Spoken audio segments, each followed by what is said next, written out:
He's a billionaire who's never fallen in love, until a single decision changes everything. She was just his maid, but one wedding night sparks fly, and nothing will ever be the same. Watch what happens when two worlds collide. The mansion was too quiet for its size. The echo of Alexander Hartley's footsteps followed him everywhere, down marble corridors, through rooms filled with polished antiques and untouched furniture. The Hartley estate had always been a symbol of power and legacy, but for Alex it was mostly a shell, a grand reminder of what he had and what he lacked. It had been a year since his father's passing. The empire had transitioned fully to his hands. The real estate holdings, the properties across Europe, the investments his father had built brick by brick. On paper, Alexander Hartley was the kind of man people admired: handsome, wealthy, intelligent, and disciplined. But behind that perfection was a man who couldn't hold a conversation longer than 2 minutes unless it involved numbers or business.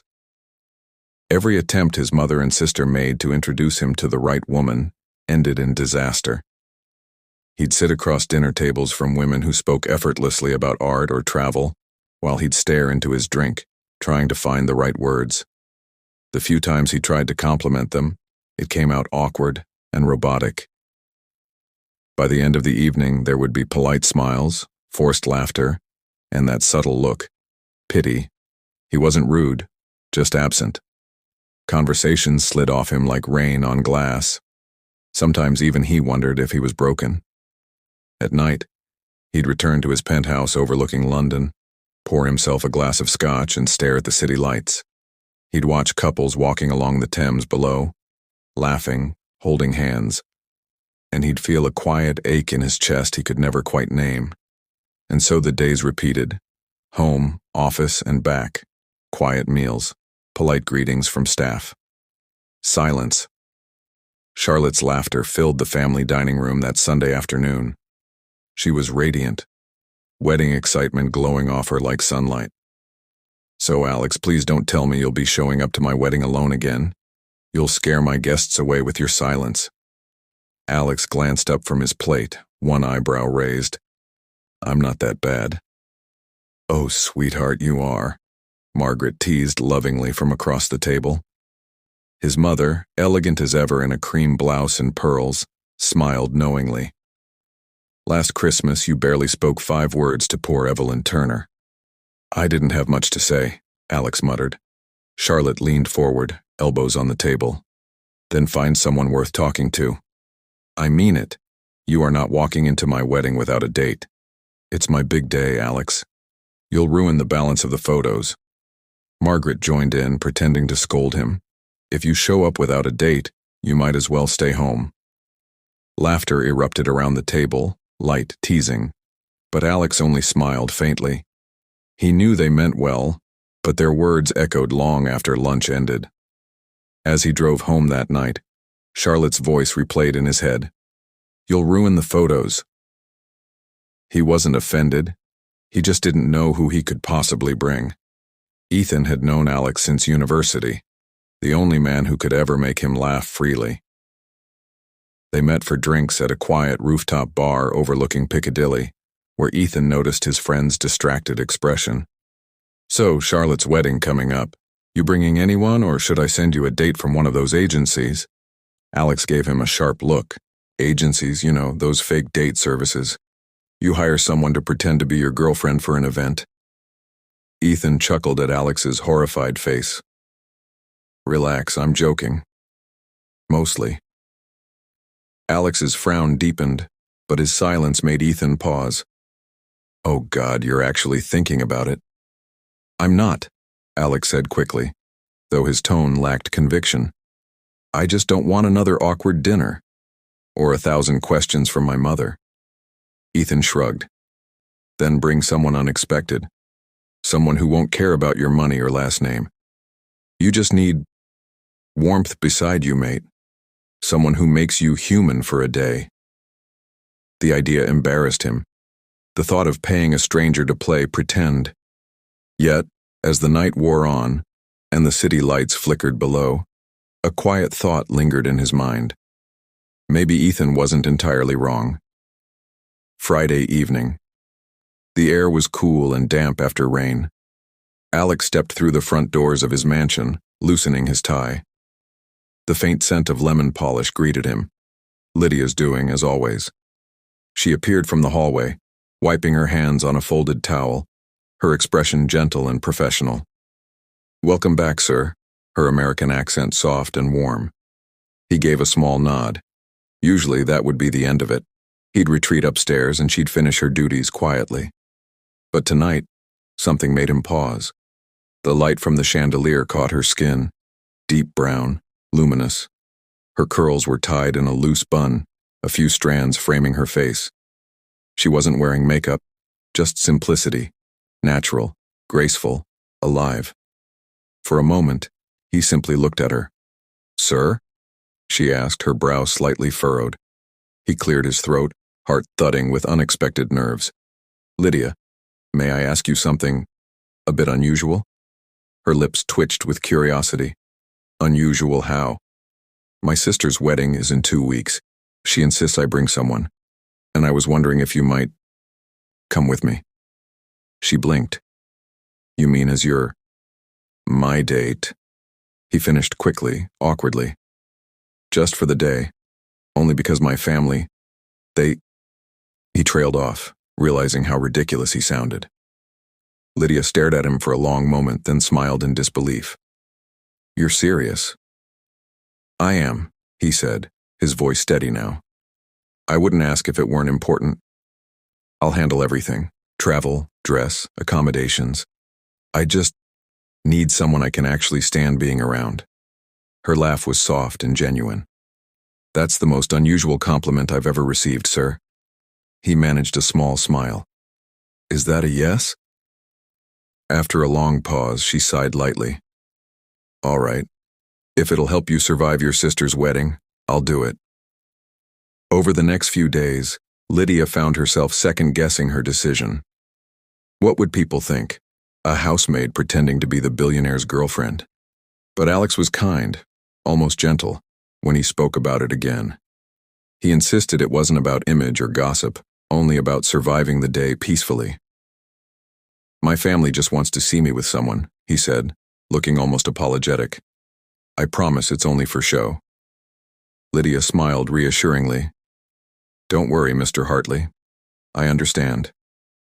He looked relieved. "And please, while we're there, call me Alex." Something about hearing his name, without "sir," made him feel human again. The morning of the wedding arrived bright and golden. Lydia stood before the mirror in the guest suite, transformed. The gown Alex had chosen, the soft champagne, color that shimmered gently under the light, hugged her figure perfectly. Her hair was styled in elegant curls cascading down her shoulders. A makeup artist had enhanced her features just enough to highlight her natural beauty. When she descended the stairs, Alex was waiting by the car, adjusting his cufflinks. The moment he saw her, his breath caught. He'd seen beauty before, at galas and photographs, but never like this. Lydia wasn't trying to impress. She simply was. "You look..." He started, then stopped, realizing words failed him. She smiled shyly, presentable enough for a fake girlfriend. His lips curved into a rare smile. More than enough. The countryside estate was alive with laughter, music, and blooming flowers. As Alex and Lydia stepped out of the car, heads turned. "Is that Alex?" someone whispered. "And with a date?" Margaret froze for half a second, then her eyes lit up. "Oh my goodness," Charlotte, radiant in her bridal gown, squealed when she saw them. "You actually brought someone." Lydia felt dozens of eyes on her, but Alex gently placed his hand at her back, a silent reassurance. "Everyone, this is Lydia." To everyone's surprise, Lydia charmed the crowd effortlessly. Her warmth disarmed even the most skeptical guests. Margaret's approval came swiftly. A warm hug, genuine compliments, and laughter that filled the air. Alex stayed close to her side all evening, finding comfort in her presence. Every time he looked at her, something in his chest shifted. Later in the evening, as Alex stepped away to take a call, Margaret leaned toward Lydia, her smile gentle but knowing. "My dear, I know you're only helping him, but you have no idea how grateful I am. He's been so alone for so long. If there's even a small chance you could make him truly happy, I'd be thankful beyond words." Lydia's eyes widened slightly, caught off guard. Oh, Mrs. Hartley, it's not like that. I know. But maybe someday it could be. Lydia smiled politely, unsure what to say. She nodded, thinking the older woman was only being kind. She couldn't possibly know how those words would echo later. The reception lights glowed golden as music filled the air. Couples swayed across the floor, laughter mingling with the melody. Charlotte, with a mischievous grin, pulled her brother toward the dance floor. Go on, Alex, you can't hide all night. To everyone's surprise, Alex turned to Lydia and extended his hand. May I? Her smile trembled slightly. You may. As they began to dance, something quiet and magical unfolded. The rhythm was slow, the world around them fading to a blur. Alex wasn't an excellent dancer, stiff at first, but Lydia's gentle confidence guided him. Their eyes met, his steady, hers curious, and for the first time, Alex felt something ignite inside him, something he couldn't name but didn't want to lose. When the song ended, the guests clapped, cheering for the rare sight of the billionaire smiling. Hours later, the mansion was silent again. Lydia slipped off her heels, removed the earrings, and carefully folded the gown he'd given her. Her reflection in the mirror felt like a dream, a night borrowed from a life that wasn't hers. Meanwhile, Alex lay awake in his room, staring at the ceiling. He could still smell her perfume, hear her laugh, see the kindness in her eyes. He turned to the window, watching the city lights blink softly in the distance. For the first time in years, the silence around him didn't feel empty. It felt full of questions he'd never dared to ask. And somewhere deep inside, Alexander Hartley realized that the woman who'd only been meant to pretend might have awakened something dangerously real. The Monday after Charlotte's wedding dawned gray and quiet, but something in the Hartley mansion had shifted, something Lydia couldn't name. Normally, after the breakfast dishes were cleaned and the day's chores lined up in her planner, she barely saw her employer again until evening. Alexander Hartley liked routine, silence, and space. He worked in his glass-walled office, emerging only for tea or brief instructions. But now he lingered. Lydia noticed it first when he came down earlier than usual. Sleeves rolled, hair slightly tousled like he hadn't slept much. He stood by the kitchen doorway as she brewed his coffee. Good morning, he said. She blinked, surprised. Good morning, sir. His gaze flicked to her briefly, then away. It's Alex, you can call me Alex. The words felt strange in the air, almost delicate. She smiled faintly, unsure if it was truly an invitation or just politeness. As the days passed, those moments multiplied. He asked how her day was going. He offered to make her tea clumsy and awkward, spilling half the sugar. He'd walk through the kitchen just to comment on the weather. By Friday, Lydia found herself smiling before he entered the room.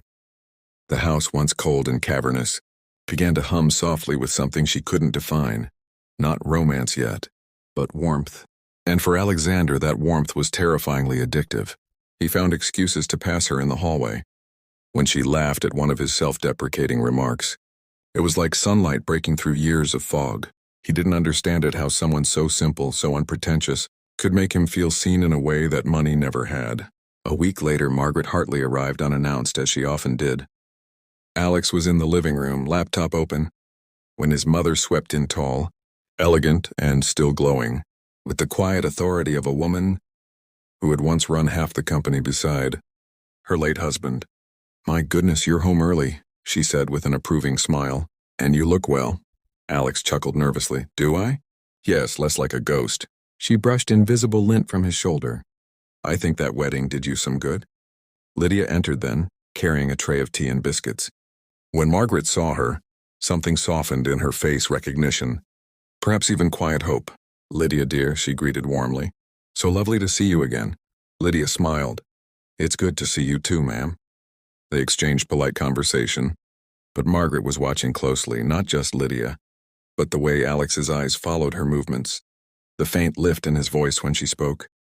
When Lydia stepped out of the room, Margaret turned to her son with a knowing smile. She's a wonderful woman, she said. Alex tried to deflect. She's kind and efficient. Efficient? Margaret laughed softly. Darling, that's not the word for how you look at her. He sighed, closing his laptop. Mum. Margaret leaned down and kissed his cheek. I'm not saying anything. Just keep smiling, will you? Your father would have loved to see you this alive again. And with that, she left him standing there conflicted, curious, and more aware than ever that Lydia was slowly becoming the brightest part of his home. It happened on a Tuesday morning. Lydia had just finished brewing fresh coffee when Alex walked in, holding a stack of documents.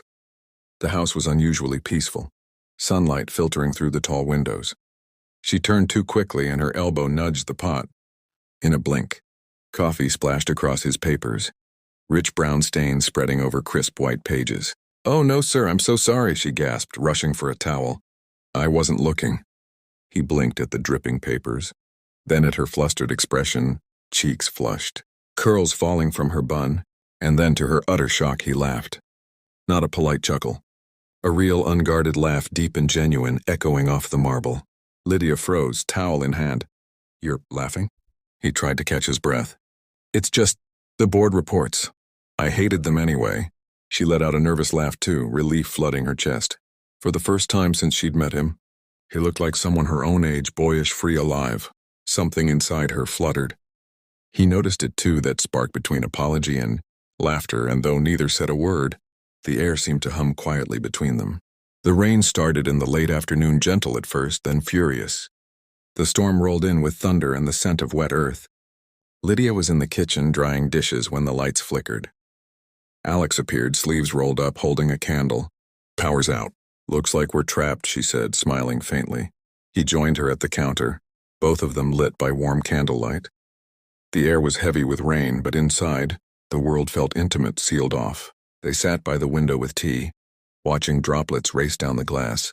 For the first time, conversation flowed easily about her family in Birmingham, her dream of studying hospitality management, his late father, the loneliness that trailed him despite wealth. "People always think money fills the silence," Alex said softly, "but it just makes it echo louder." Lydia looked at him, saw not a billionaire, but a man who'd never been truly known. When lightning flashed, the house shook. She flinched instinctively. He reached out, fingers brushing hers. Neither pulled away. His touch was hesitant, reverent, like a man learning a new language. And in that silence, something fragile but undeniable was born. Charlotte arrived 2 days later, glowing from her honeymoon. She swept into the mansion with laughter and the scent of roses, her husband trailing behind. "Big brother," she exclaimed, hugging Alex. "Look at you smiling already. Married life looks good on you." He rolled his eyes. "I'm not married." "Not yet," she teased, eyes glinting. Then she spotted Lydia arranging flowers near the dining table. Ah, the mystery woman from the wedding. Lydia straightened, cheeks warming. "Mrs. Holloway, congratulations," Charlotte grinned. "Please call me Charlotte. And thank you, you were the talk of the wedding, you know. Everyone adored you." Lydia laughed nervously. "That's very kind." Charlotte glanced between them, mischief dancing in her gaze. Finally someone who makes him smile. Alex flushed, pretending to busy himself with a vase. Lydia ducked her head, laughter bubbling despite herself. The visit was brief, but the teasing lingered long after. They'd gone an echo that made Alex's heart race, every time he remembered her words. It was nearly midnight when Lydia heard its soft notes drifting through the mansion like a secret. Curious, she followed the sound to the sitting room and found Alex seated at the grand piano, head bowed, fingers moving hesitantly across the keys. He didn't see her at first. The melody was low, tender, a lullaby for memories he rarely let surface. "That's beautiful," she whispered. He turned, startled. "I didn't know anyone was awake." "I couldn't sleep," she said, stepping closer. "You play wonderfully." He smiled shyly. "It was my father's." "He used to play when I was a child." She hesitated. "May I sit?" He nodded. She sat beside him, and for a moment their shoulders brushed. The faintest contact, but it sent warmth through both of them. They played together quietly, his fingers on melody, hers following softly on harmony. The room filled with something wordless, something ancient and tender. When the last note faded, silence lingered, heavy, electric. Their eyes met. Neither spoke. They didn't need to. By the end of the month, Lydia couldn't ignore it anymore, the late-night talks. The quiet laughter, the stolen glances. She told herself it was wrong. He was her employer. Their worlds were too far apart. So one evening after dinner, she rehearsed her words, stood by the study door and knocked softly. Alex looked up from his desk. "Lydia," she took a breath. "I wanted to say, I think it's time I moved on. You've been kind." But he stood so suddenly that his chair scraped the floor. "Don't go." The words were low but urgent. She blinked, startled. "Sir?" He stepped closer, eyes uncertain but sincere. "The house feels empty without you." For a heartbeat, silence filled the space between them, thick with emotion they both feared to name. She looked at him, saw the truth in his eyes, and her breath caught. But she couldn't speak, not yet. That night, Lydia lay awake, staring at the ceiling. Her heart wouldn't stop racing. In the room below, Alex sat at his piano again, fingers brushing the same few notes he'd played beside her. Each of them thought about the other, the laughter, the touch, the storm, the near confession. Neither knew where this was heading, but both knew that something irreversible had begun. The billionaire who'd never known love had found a reason to stay awake at night, and the maid who'd sworn to keep her heart safe was now learning what it meant to feel seen. The mansion that once echoed with silence now hummed softly with the sound of something new possibility. The days after Lydia almost resigned felt heavier than any storm. The mansion, once filled with new warmth, had grown quiet again. But this time the silence wasn't empty. It was charged, humming with everything unspoken between them. Lydia moved through her duties with her usual grace, but every time she passed Alex in the hallway, her breath caught. She felt his gaze linger, soft but searching, as if he were always on the verge of saying something and couldn't. He found himself doing things he'd never done before, and then walking to the kitchen just to refill his water, standing by the window when he knew she'd be outside hanging laundry, inventing reasons to call her name. They spoke politely, too politely.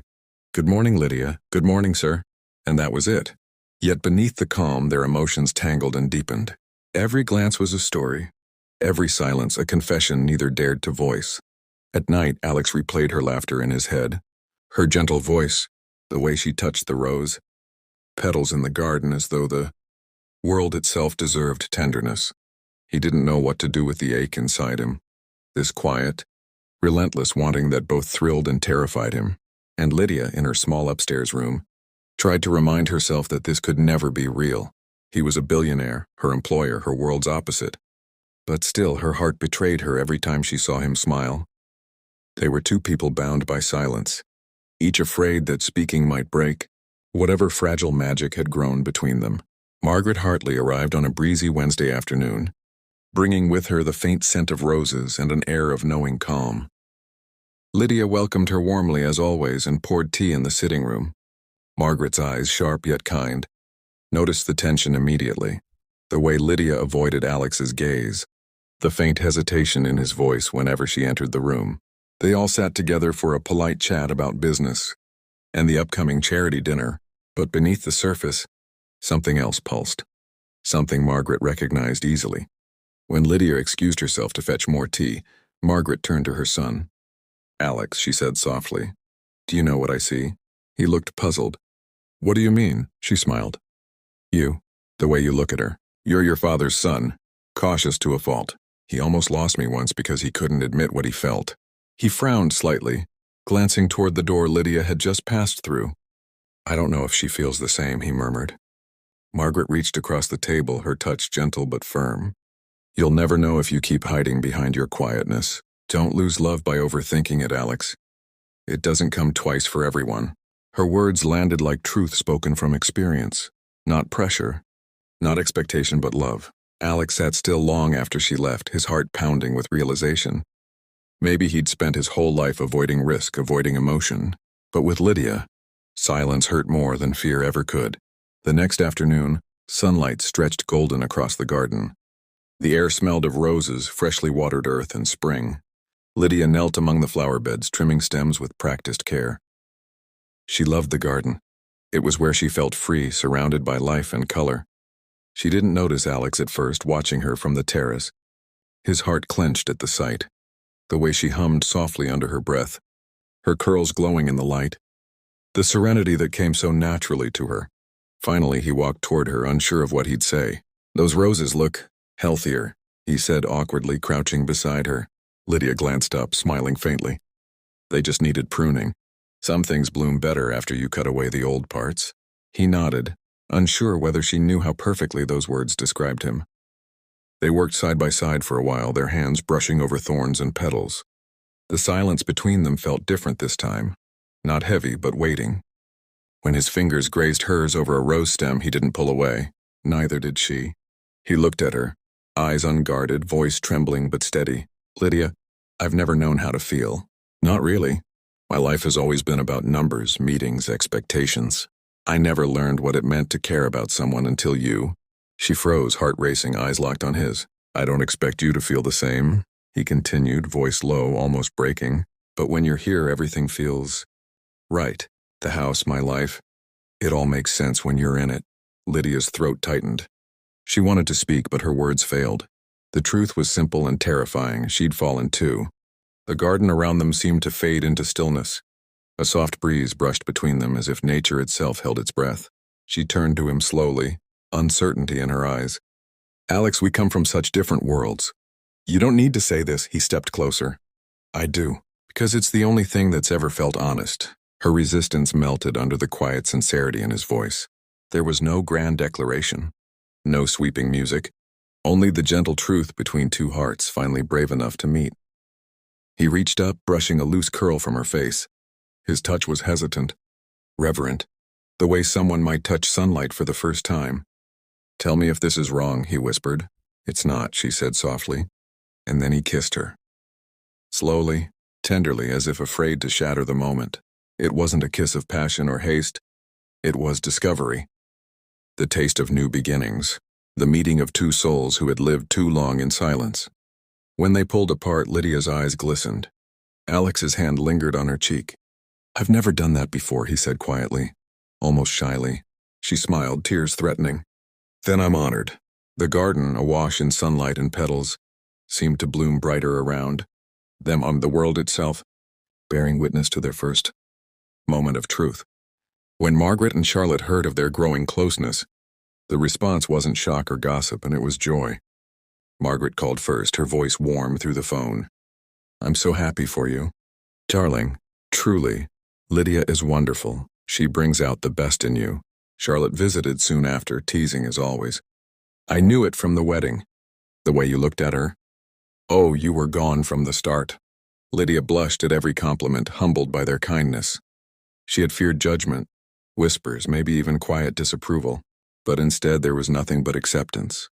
Love isn't about matching pedigrees, Margaret told her over tea one afternoon. It's about finding peace in someone's presence. You've given my son that peace. Tears pricked Lydia's eyes. Thank you, ma'am. No, dear, Margaret said with a smile. Thank you. The house that had once echoed with distance was now filled with laughter, shared breakfasts, light teasing, and the comfort of belonging. Months passed and life settled into a new rhythm, a beautiful one. Lydia still helped around the house, but she was no longer the maid. She was Lydia, Alex's partner, his confidant, his love. He took her to business dinners, always introducing her proudly as someone very important to me. He invited her on short trips, exploring the English countryside hand in hand. Mornings began with him making her coffee, badly, but with effort, and her laughter echoing through the quiet rooms. Evenings ended with music, sometimes the piano, sometimes silence, both equally comfortable. Alex had changed, and everyone noticed. His staff said he smiled more. His board said he listened better. But only Lydia knew the truth. He hadn't changed for the world. He'd changed because, for the first time, he wanted to be truly known. They still had differences, moments of shyness, awkwardness, but every flaw, every silence only deepened their bond. Love had made the mansion a home. It was a cold autumn evening when Alex asked Lydia to dinner at a small, candlelit restaurant tucked away on a quiet London street. She wore a simple cream dress, her hair in soft curls. He couldn't stop looking at her. The woman who had unknowingly rewritten his life. They talked about everything, their favorite books, the upcoming holidays, how the roses had survived the frost. The waiter brought dessert, but neither touched it. Alex's hand trembled slightly as he reached across the table. Lydia, he said softly, do you remember the day I asked you to pretend to be my date? She smiled, amused. How could I forget? He nodded, eyes shining. That day began as a lie. I only wanted to stop my family from teasing me. But that one lie gave me the truth of my life. Lydia's breath caught. He stood then, quietly, pulling a small box from his jacket. The restaurant fell away into silence. Everything I've ever built, all the walls, all the silence, they meant nothing until you walked into my world. You showed me how to feel, how to live. He knelt. Lydia, will you marry me? Her hand flew to her mouth, tears spilling freely now. Yes, she whispered, then louder, laughing through tears. Yes, Alex. He slid the ring on her finger, elegant, understated, just like their love. Around them, the restaurant applauded softly, but he only saw her. Their kiss was gentle, full of promise, the kind that carried forever in its simplicity. The Hartley estate was bathed in golden light as wedding guests filled the grand hall. Margaret stood by the staircase, tears in her eyes, watching her son dance with his bride. Lydia glowed in white silk, radiant and serene, her hand resting on Alex's shoulder. His eyes never left hers. The shy billionaire who had once struggled to speak now held the woman who had taught him love. Charlotte whispered to her husband, smiling. He finally found his heart. And it was true. There were no rumors, no whispers of scandal, only joy. The guests spoke softly, smiling. Because everyone could feel it. This wasn't the story of wealth or luck. It was the story of a man who had everything except love. Until a quiet maid taught him how to live again. As music filled the air, Alex leaned close and whispered, "You were the best thing I never planned." Lydia smiled, eyes glistening. "And the truest thing I ever found." They danced slowly, surrounded by warmth, laughter, and forever. And in that moment, beneath the chandelier's glow, Alexander Hartley, the billionaire who once couldn't hold a conversation, finally understood what it meant to love in quiet places. 2 years later, the afternoon sunlight spilled gently through the tall windows of the Hartley family garden, wrapping everything in gold. Balloons in soft shades of ivory and sky blue floated lazily above the tables. Laughter danced in the air, mixing with the distant strumming of a guitar and the sound of little feet on the grass. It was a celebration, intimate, warm, and filled with love.